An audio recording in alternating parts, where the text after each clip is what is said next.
Hi everyone, hope you are doing well from wherever you are watching this channel, depending on your time zone. Now, if Kithure Kindiki will take the oath of the deputy president today, then we might be heading to a constitutional crisis in this country, whereby we will be having two deputies. And for Kithure Kindiki to take this position, he must resign as a CS. Then now, two deputies. A discussion for another time. But now, there is one question I would ask you. In the history of this country, from Mzee Jomo Kenyatta to now William Ruto, have we ever had a president who has had a deputy or a vice president whom they have been able to support fully and work freely? We have never had, but at least Jomo Kenyatta tried, at least to protect Moi. Kenyatta tried, but the rest, ukuje kwa Moi, ukuje kwa Kibaki. Kamba Kibaki alikuwa na Kalonzo one time. Ukuje kwa Uhuru Kenyatta. Now we have Ruto.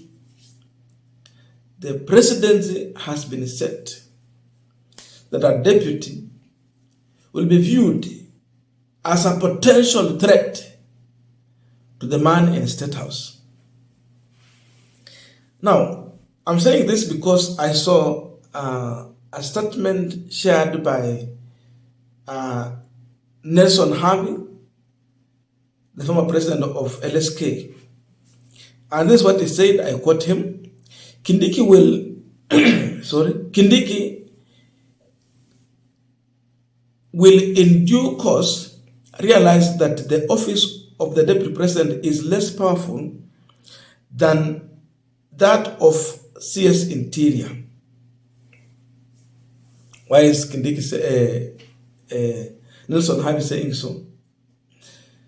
That as he assumed the office of the deputy president, in due course, he will realize that the CS for Interior was and is more powerful than the office he wants to assume.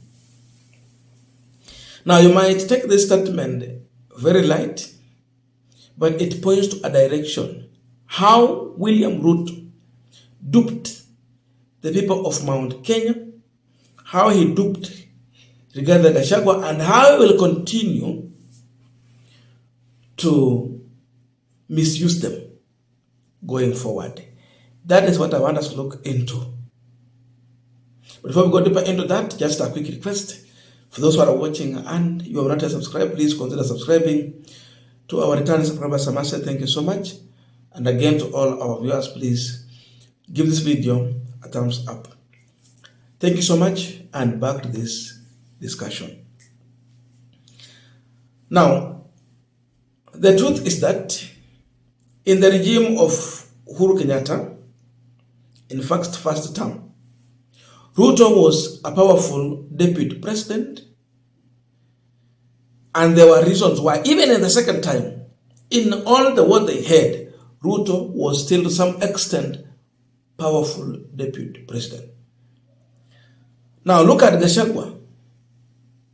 Gachagwa has been a powerless deputy president. And Nelson Harvey is telling us that that president is going to continue. Kithure Kindiki will be a powerless deputy president. Why and how? When Ruto wanted to work with Uhuru Kenyatta, he went into a coalition agreement with Uhuru Kenyatta. He had built his own numbers. I'm talking about URP party. So Ruto went into a coalition with William Ruto. He came with numbers, an agreement that said that each and everyone must get half of the cabinet.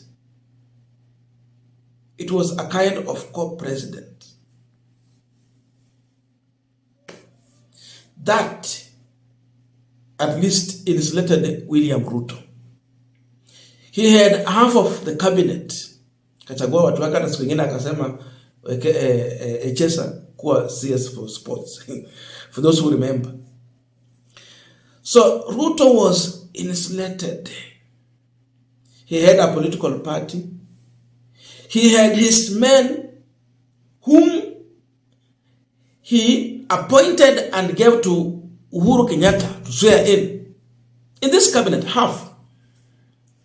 Yani, kati ya ile cabinet ya watu 22, around 80 walikuwa ni watu wa William Ruto mwenyewe amesema weka huyu, weka huyu. 8 to 10 there. Look at that. Does Gachagwa have any coalition agreement with William Ruto? The answer is no.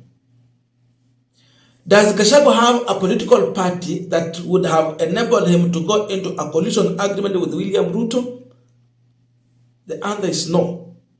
That is how the people of Mount Kenya were duped into supporting William Ruto without such considerations. Uhuru warned them, at least the least they would have done was to move into working with Ruto through a political party registered by them and supported by them.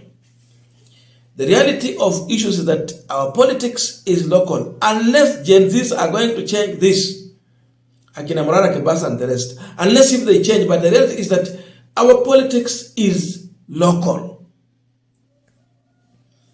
Taji chama yako anze nyumbani wakikuja. Hivyo ndio zimefanya nani mbaya. We don't want that. But that's the reality of the things right now. So people of Mount Kenya were duped long time. Does Gachagwa have his own people? He has suggested Ruto appoint 1, 2, 3. No. Yana mkana nasikia Ruto ameappoint watu 5 Mount Kenya. Hiyo shares zetu ziko sawa. But sio watu wa Gachagwa, ni watu wa Ruto. So when Uhuru was warning the people who worked with Ruto, the least they could have done is to form their own political party. At least they could have helped. Ndio maana alikuwa anawaona sana hapa mahali mnaenda, mahali pagumu. So anyone appointed from Mount Kenya will never be a powerful deputy president because they did not come into a coalition with William. They don't have any coalition with William Ruto. They are in Ruto's political party. That's what Nelson Havi is trying to address here.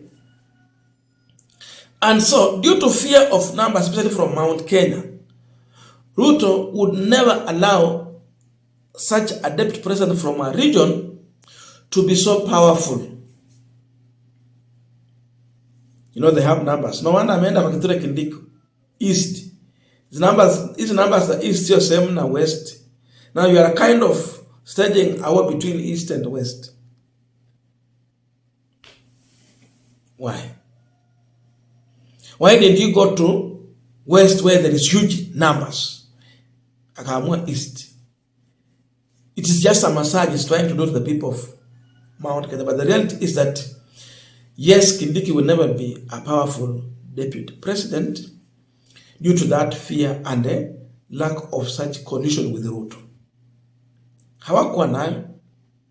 So hata vile Uhuru alifukuza Ruto akamtenga, Matiang'i akafanya kazi kubwa pale. At least Ruto alikuwa na watu kwa cabinet who are getting salaries, they were in charge of those ministries.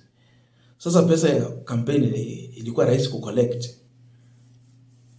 Gachagwa anatoa pesa ya campaign. Hana watu wake ubunge hawana imani na yeye mpaka wanapiga kura wanasema aende. Hana wabunge. Hana CSS. Bila amefutwa hivi niambie CS mgani wake ako pale. When yeye alisema nothing. So you are a powerless deputy president. That's how Ruto duped these people. And due to fear that my deputy can take over from me, Kindiki will be there, but with a mean, he will have a mean budget. Tumesikia how the budget in the office of the deputy president was huge.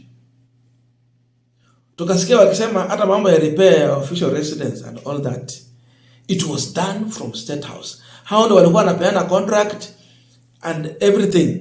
Gachagwa ndio kuona kila kitu inaendelea. Hivyo ndio alituambia. It means he not even have access to this money. Kila kitu inafanywa State House. So not budget iko pale ni kama ni kubwa, but being controlled by.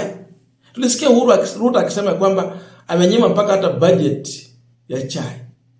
Wakisema chai ipunguzwe. Inapunguzwa. So Kindiki was more powerful than Rigathi Gachagua. That's the reality. In the Ministry of Interior. Gachagua hata kupata ndege ya kupanda, kakuwa ni makelele, akaanza drama nyingine ya kutumikia ya kufly in KQ, which was good. Look at that, the kind of suffering. It means he don't even have a budget. Whenever he wanted to even have a chartered chopper, aende mahali.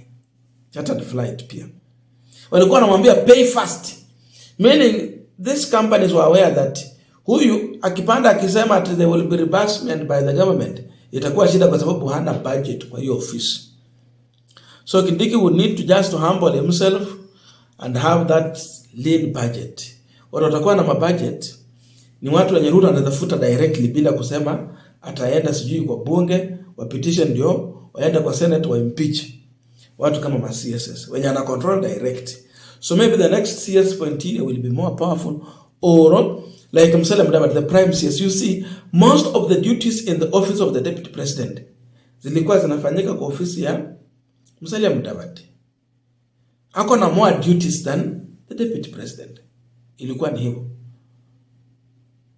So that is what, in my view, Nelson Havi is trying to point out here. And that is how I feel and believe that Ruto duped the Mount Kenya region into supporting him without their own political party. No coalition agreement. They don't have an agreement with William Ruto. Even if they will have, if it is not a coalition where they went in with their own political party, yote ni bure. So hapo ndo tulipo. Kindiki will be forced to be a puppet of William Ruto, to work on in silence and be a Mr. Yes. Kwa Uhuru, kwa Ruto angetoa maneno, direct president.